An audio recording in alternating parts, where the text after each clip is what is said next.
একদিন এই দুনিয়াতে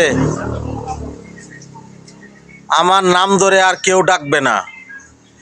সবাই শুধু বলবে লাশটাকে জলদি গোসল করার ব্যবস্থা করো, গরম পানি করো, বরই পাতা দিয়ে গরম পানি করতে থাকো, দাফন কাফনের ব্যবস্থা করো, লোকজন চলে আসছে জানা যায়। ওই দিনটা আমার আপনার জীবনে আসবে, এতে কোনো সন্দেহ নাই। তাই তার আগেই আমার আপনার উচিত আমার এই ছোট জীবন থেকে অহংকারকে দূরে সরে দেওয়া, খারাপ কাজগুলার থেকে দূরে থাকা, ভালো কাজগুলাকে আঁকড়ে ধরা। জীবন শুধু নিজের জন্য নয়, মানুষের জন্য কাজ করা, মানুষকে ভালোবাসা, হিংসা থেকে দূরে থাকা,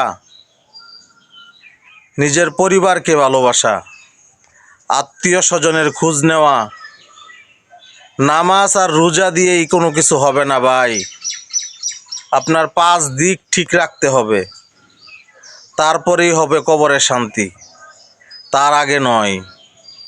দুনিয়াটা আমি আর আপনি যত সহজ ভাবতেছি, দুনিয়াটা আসলে তত সহজ নয়। আমি আর আপনি ভাবতেছি নামাজ পড়তেছি, রোজা রাখতেছি, আমার তো সব কিছুই সহজ। না, কখনোই না, এত সোজা না। নামাজ রোজা দিয়ে যদি জান্নাতে যাওয়া যেত, আল্লাহর নৈকট্য লাভ করা যেত, তাহলে বহু মানুষ নামাজ রোজাই করত। অতএব আপনার নামাজের পাশাপাশি, রোজার পাশাপাশি, আল্লাহর হুকুম, ফরজ হুকুমগুলার পাশাপাশি আপনার নৈতিক যে দায়িত্ব আছে সেগুলো করতে হবে। আপনার বাড়ির আশেপাশের লোকের খোঁজ খবর নিতে হবে, পরিবারের দিকে নজর দিতে হবে। আপনার নিজের বুঝলেই দুনিয়াতে আপনি কামিয়াবি হতে পারবেন, কিন্তু আল্লাহর কাছে নয়।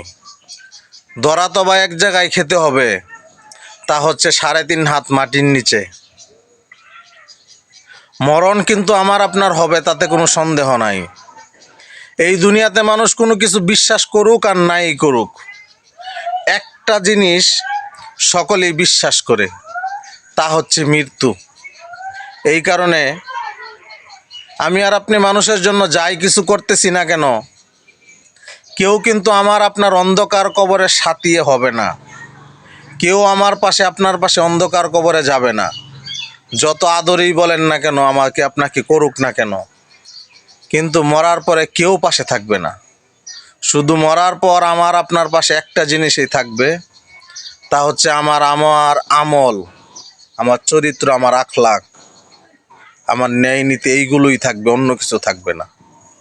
এই কারণে মরার আগে নিজের আমলকে পরিশুদ্ধ করুন, নিজের আমলকে সঠিক করুন। আল্লাহ সবাইকে বুঝার তৌফিক দান করুক। আমিন।